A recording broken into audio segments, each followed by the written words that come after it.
नमस्कार. मी मनोज वैद्य. राजकीय विश्लेषणाचा जो कार्यक्रम आहे नेट भेट त्याच्यामध्ये तुमचं सगळ्यांचं स्वागत आहे. राजकीय घडामोडी ज्या महाराष्ट्रातल्या घडत आहेत त्या अत्यंत वेगवान आहेत. सगळ्यात महत्त्वाचं म्हणजे महाराष्ट्रातल्या राजकारणाला इतकं महत्त्व येण्याचं कारण असं आहे की काही गणितं चुकलेली आहेत आणि काही गणितं जुळवायची आहेत. नेमकं झालंय काय?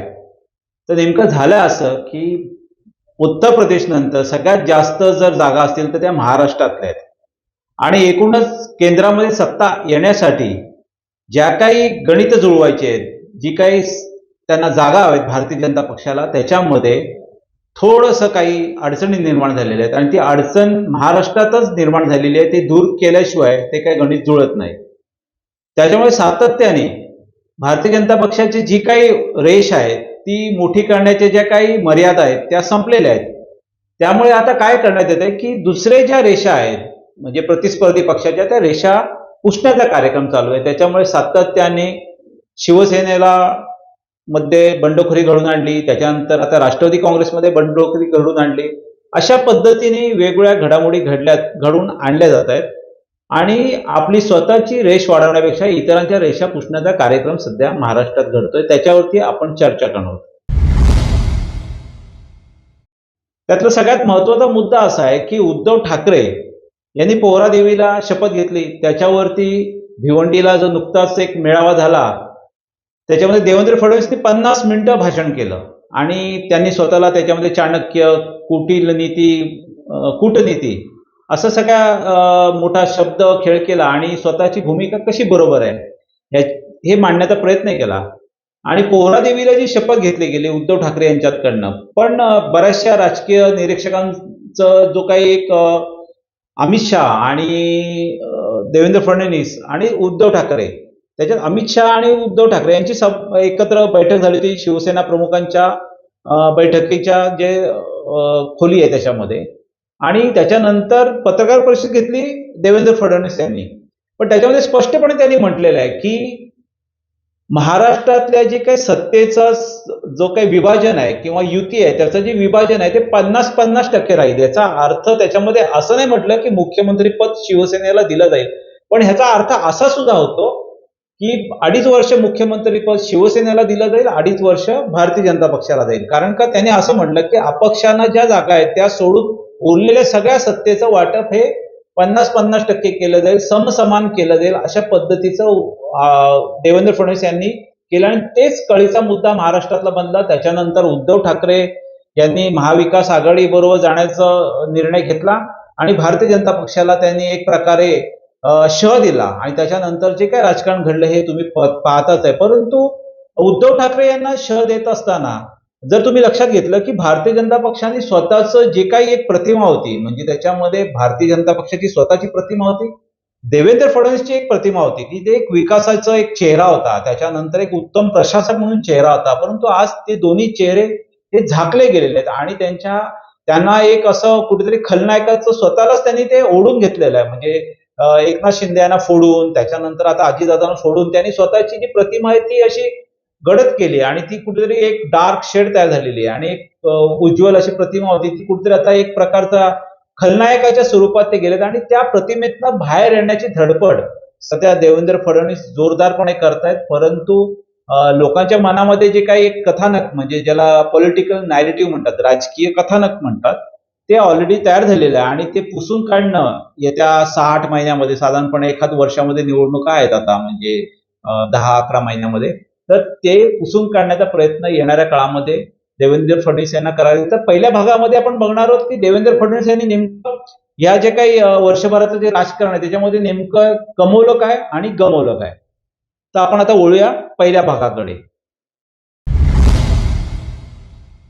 तर पहिल्या भागामध्ये आपण आता चर्चा करणार आहोत की नेमकं देवेंद्र फडणवीस जे आहेत त्यांची प्रतिमा नेमकी किती डॅमेज झाली आहे. तर असं बघायला गेलं तर ज्या काही महाविकास आघाडीच्या ज्या सभा होत्या त्याच्यामध्ये जर तुम्ही पाहिलं तर त्याला खूप उत्कृष्ट प्रतिसाद मिळत होता. त्याच्यापूर्वी ज्या 2 निवडणुका झाल्या, त्याच्या अगोदर विलेपार्ल्याची निवडणूक झाली, सगळ्यात पहिले जी विलेपार्ल्याची निवडणूक झाली त्यावेळेस तर उद्धव ठाकरे यांना चिन्ह सुद्धा नव्हतं. तरी सुद्धा उद्धव ठाकरेंची ती विलेपार्ल्याची जी जागा होती शिवसेनेची, ती बिनविरोध निवडून जवळजवळ आली, कारण का भारतीय जनता पक्षाने जो उमेदवार दिला होता तो सुद्धा मागे घेतला. त्याच्यानंतर झाली कसब्याची निवडणूक आणि पिंपरी चिंचवडची. तर ह्या ज्या दोन निवडणुका आहेत त्या येणाऱ्या राजकारणाच्या दिशादर्शक आहेत. तर कसबा ही हार्डकोर अशी भारतीय जनता पक्षाची जागा होती, तिथे काँग्रेसचा उमेदवार निवडून आला. तर तुम्ही जर पाहिलं तर तो एक संदेश होता लोकांचा, की आम्हाला आता हे तुमचं जे काही आहे भारतीय जनता पक्षाने जे घडून आणलेलं नाट्य आहे त्याला काही म्हणत ते कूटनीती म्हणो किंवा काही चाणक्य नीती म्हणो, परंतु शेवटी जे काय असतं ना ते लोक ठरवत असतात आणि मतपेटीतनं तो संदेश असतो, त्याचं जे काही पॉलिटिकल नॅरेटिव्ह जे राजकीय कथानक आहे त्याची नेमकी धारणा काय लोकांनी घेतली, त्याला परसेप्शन म्हणतात. तर नेमकं काय घेतलंय तर ते कसब्यामध्ये सिद्ध झालं. आणि भारतीय जनता पक्षाने नेमकं काय करायचं त्याचं जर उत्तर असेल, म्हणजे कसब्याला महाविकास आघाडीचं राजकारण जे यशस्वी झालं त्याचं जर या प्रश्नाची सोडवणूक कशी करायची तर ते पिंपरी चिंचवडला दाखवून दिले. तर त्यांनी त्याच्यात काय दाखवून दिलं लोकांनी, की जर महाविकास आघाडीमध्ये जर फूट पडली तर तुम्ही जिंकून येऊ शकता. म्हणजे अशा पद्धतीने एक प्रश्नपत्रिका, तिची उत्तरपत्रिका ही पिंपरी चिंचवडमध्ये येते आणि त्याच्यातनं जो योग्य तो संदेश त्यांनी घेतला. आणि तुम्ही जर बघितलं असेल तर झालं काय, की शिवसेनेची फूट करून सुद्धा एकनाथ शिंदे यांचं जे काही प्रभाव आहे लोकांवरती महाराष्ट्रामध्ये तो तितकासा पडत नव्हता, हे भारतीय जनता पक्षाच्या लक्षात आलं. माध्यमांनी पण स्पष्टपणे बोलायला सुरुवात केली. एकनाथ शिंदे त्यांच्या परीने खूप म्हणजे त्यांच्याकडे कष्ट करण्याची खूप म्हणजे अशी एक ताकद आहे आणि ते खूप मेहनतीने सगळीकडे फिरत होतं. पण शेवटी कसं असतं, ऍक्सेप्टन्स म्हणजे लोकांची स्वीकारार्हता जे म्हणतात ना, की लोकांना एखादा नेता पटतो, एखादा पटत नाही. तर त्याचं जे ऍक्सेप्टन्स होतं, लोकांची जी स्वीकारार्हता होती ती एकनाथ शिंदे यांच्या बाबतीत कमी होती. त्यांनी वेगवेगळे प्रयोग करून पाहिले. सगळ्यात शेवटचा आता जो प्रयोग चालू आहे शासन आपल्या दारी, म्हणजे शासनाच्या पैशातनं ते कार्यक्रम करतात आणि मग त्याच्यामध्ये शासकीय पोलीस हे ते काय काय आणून तो एकदाचा मंडप कसा तरी भरतात. म्हणजे अशी परिस्थिती आहे की त्यांना मांडव भरण्यासाठी सभेसाठी लोकांना, त्याच्यापूर्वीच्या पण सभा झाल्या त्याच्यामध्ये पण ते वादग्रस्त झाले की लोकांना पैसे देऊन सभेला आणले. लोकांनी सांगितलं, म्हणजे कोळी जे होते त्याच्या सभेला मला वाटतं मध्य प्रदेशचे लोक येऊन बसले होते. तर हे माध्यमातून आता स्पष्ट लागलं आणि मग त्यांनी शासन आपल्या दारी हा एक कार्यक्रम आणला, त्याच्या माध्यमातून लोकांपर्यंत पोहोचण्याचा प्रयत्न केला. पण शेवटी कसं असतं की ह्या गोष्टी असतात त्या लक्षात यायला लागल्या आणि मर्यादा उघडकीस आल्या आणि मग शेवटी ऑपरेशन नंबर 2 म्हणजे शिवसेनेचा एक जर जसे पूर्वी चित्रपट असायचे ना, आशिकी 1, आशिकी 2, दृश्यम 1, दृश्यम 2, तसं शिवसेनेनंतर राष्ट्रवादी 2 म्हणजे सिक्वेल त्याला म्हणतात, की दुसरा भाग आणला त्यांनी आणि राष्ट्रवादीमध्ये पण फूट पडली. अजितदादा पवार यांना त्यांनी सत्तेमध्ये घेतलं. ज्या अजितदादा पवारांना देवेंद्र फडणवीस म्हणाले होते की ह्या 70,000 कोटीचा जो घोटाळा आहे, जे नरेंद्र मोदी यांनी सुद्धा 8 दिवस अगोदर जाहीर केलं की हे म्हणे भ्रष्टाचारी हे कुटुंब आहे, हा पक्ष भ्रष्टाचारी आहे, 70,000 कोटीचा घोटाळा केला, त्याला त्यांनी 7 दिवसामध्येच भारतीय जनता पक्षामध्ये घेऊन टाकलं. आणि देवेंद्र फडणवीस पण म्हणायचे की चक्की पिसिंग म्हणजे अजित पवार हे जेलमध्ये जातील, तुरुंगात जातील, ते ईडीचं वगैरे सगळ्या भानगडी असतात त्याच्यामध्ये. तर अजित पवारांमध्ये हा प्रेशर होताच ईडीचा. आणि त्याचं जे एक बॉइलिंग पॉईंट म्हणतात की शेवटी कुठेतरी एक निर्णय घेतला जातो आणि अजित पवारांनी निर्णय घेतला आणि भारतीय जनता पक्षाबरोबर एक आघाडी करण्याचा, म्हणजे त्यांच्यावर युतीत गेले आणि चक्की पिसिंगचा जो संवाद होता तो किसिंग पर्यंत, म्हणजे राजकीय चुंबाचुंबीपर्यंत देवेंद्र फडणवीस यांना जावं लागलं. आणि देवेंद्र फडणवीसची दमछाक अशी व्हायला लागली आहे की लोकांना समजावून सांगता त्यांना कठीण झालंय. ते उत्कृष्ट वक्ते आहेत, परंतु त्यांना सांगताना, कार्यकर्त्यांना सांगताना, त्यांच्या पदाधिकाऱ्यांना सांगताना, त्यांचे जे मतदार आहेत त्यांना सांगताना देवेंद्र फडणवीस यांना खूप दाखले द्यावे लागतात. परंतु वास्तविकता अशी आहे की लोकांच्या मनामध्ये जी काही प्रतिमा तयार झाली ती झालेली आहे आणि देवेंद्र फडणवीस यांचं नुकसान नक्कीच झालेलं आहे. आज अशी परिस्थिती आहे की सगळा बॅलन्स गेलेला आहे आणि भारतीय जनता पक्षाला जी मतांची टक्केवारी लोकसभेसाठी पाहिजे त्याचं गणित जुळवता त्यांच्या नाकीनऊ आलेली आहे. आणि त्यांना कोणाला तोंड द्यायचं नेमकं तर 2 मास लिडरना तोंड द्यायचंय. आणि ह्यांच्याकडे काय आहे तर ह्यांच्याकडे आहेत 3 इलेक्शन मॅनेजर्स. म्हणजे आता जी लढाई सुरू झालेली आहे ते 2 मास लिडर्स विरुद्ध 3 इलेक्शन मॅनेजर्स. तर त्याच्यावर ते नेमकं काय आहे ते आपण ह्या शेवटच्या भागामध्ये चर्चा करूया. तर आपण आता शेवटच्या भागामध्ये चर्चा करणार आहोत की ही लढाई नेमकी आता ह्या जे काही लोकसभा निवडणुका होतील, तर बहुतेक असं आहे की विधानसभेच्या निवडणुका सुद्धा त्याच्यावरच घेतल्या जातील. म्हणजे नरेंद्र मोदी यांची जी काही प्रतिमा आहे त्याच्यामध्येच ते निवडणुका कशा होतील विधानसभेच्या, कारण का ह्यांच्याकडे चेहरा नाहीये. इथे मुख्यमंत्री जर एकनाथ शिंदे असेल तरी शॅडो चीफ मिनिस्टर म्हणून देवेंद्र फडणवीस सगळी सूत्र हलवत आहेत. आता अजितदादा पवार सारखा एक दबंग उपमुख्यमंत्री सुद्धा ह्या सरकारमध्ये सामील झालेले आहे. तर हे सगळं गणित जुळवायचे तर ते विधानसभा आणखीन उशिरा करणं त्यांना परवडणार नाहीये. तर त्या दृष्टिकोनातून त्याची आखणी चालेल. परंतु आपण आता चर्चा करणार आहोत 2 मास लीडर विरोधात 3 इलेक्शन मॅनेजर्स. काय फरक आहे? फरक असा आहे की उद्धव ठाकरे आणि शरद पवार हे असे आहेत की ज्यांचा थेट लोकांशी संवाद आहे. म्हणजे ते काय करतात की एखाद्याला उमेदवारी जाहीर करतात आणि सांगतात की हा आपला उमेदवार आहे आणि त्या पद्धतीने मग त्या सभा वगैरे घेऊन लोकांना आवाहन करतात की निवडून द्या ह्यांना म्हणून. म्हणजे आणि ते ज्यावेळेस सभा वगैरे घेतात तर लोक स्वयंस्फूर्तीने प्रेरणेने तिकडे येतात आणि एक त्यांचा म्हणजे अपील असतं, म्हणजे लोकांशी थेट संवाद असतो आणि त्यांच्या आव्हानाला प्रतिसाद देतात लोक आणि त्यांच्याशी एक कनेक्ट असतो. त्याला म्हणतात मास लीडर्स.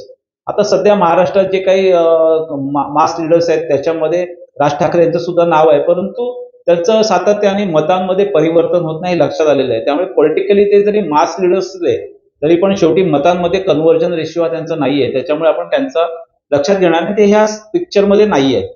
आता दुसऱ्या बाजूला जे 3 इलेक्शन मॅनेजर्स आहेत, म्हणजे इलेक्शन मॅनेजर्स काय असतात तर आपण त्याच्यावरती पण चर्चा करूया. तर नेमके हे काय करतात की हे त्यांच्या पक्षामध्ये असतात. म्हणजे आता उद्धव ठाकरेंच्या नेतृत्वाखाली एकनाथ शिंदे काम करत होते, शरद पवारांच्या नेतृत्वाखाली अजितदादा पवार काम करत होते. मग हे काय करतात की ह्यांची स्वतःची माणसं विभागामध्ये हेरतात किंवा जे स्वतःचे नसतात त्यांना ते लोक काय करतात की निवडणुकीला जो उमेदवार उभा राहतो तो आर्थिकदृष्ट्या कमकुवत असेल आणि त्याचं जे काही लोकांमध्ये प्रतिमा असते, पण शेवटी निवडणुकीला हल्ली पैसे लागतात.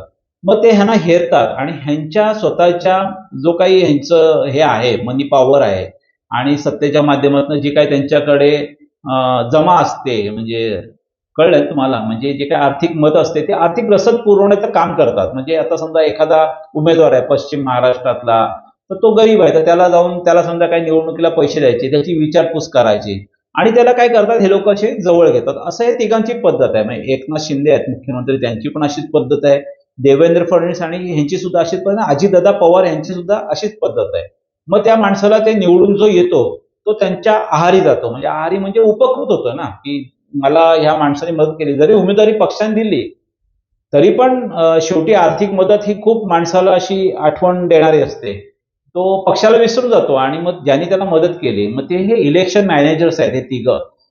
तर ह्यांनी ह्यांचे असे स्वतःचे गट तयार केले पक्षाच्या आतमध्ये आणि ती त्यांची ताकद तयार झाली. तर अशा पद्धतीने महाराष्ट्रात जी काही लोक होती कमकुवत त्यांना हेरून त्यांना मदत करणं, त्याच्यानंतर ते निवडून आले की हे सत्तेत असले, समजा देवेंद्र फडणवीस सत्तेत आहेत, मुख्यमंत्री आहेत, किंवा मग एकनाथ शिंदे नगर विकास मंत्री आहेत, किंवा मग अजितदादा अर्थमंत्री असतील, तर हे काय करतात की त्यांना सातत्याने त्यांच्या मतदारसंघामध्ये निधी देणं, मग त्यांची विचारपूस करणं, त्यांच्या वेळोवेळी त्यांना काही प्रसंग आला तर त्याच्या पाठीमागे उभं राहणं आणि अधिकारी प्रशासन ह्यांचं सगळं जुळून देऊन त्यांच्या मागे त्यांची ताकद उभी करतात.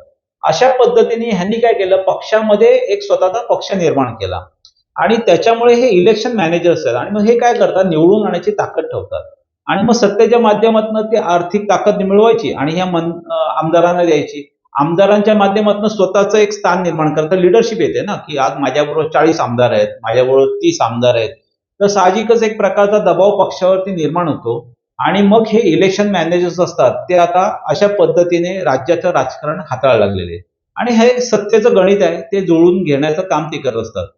परंतु हे मास लीडर्स असतात ते असं करत नाही. त्यांना माहिती असतं की हा गेला तर मी दुसरा माणूस आहे, ते लोकांना सांगेन की आता जसं शरद पवार साहेब आहेत ते मास लीडर असल्यामुळे ते थेट ज्यावेळेस फूट पडली त्यावेळेस शरद पवार कुठे गेले, डायरेक्ट येवल्याला गेले, त्यांनी सभा घेतली आणि तिथे जाऊन लोकांना माफी मागितली की बाबा माझी चूक झाली, मी जे छगन भुजबळ आहेत त्यांना तुम्हाला सांगितलं की निवडून द्या म्हणून वगैरे, असं त्यांनी तिथे क्षमा याचना केली लोकांकडे.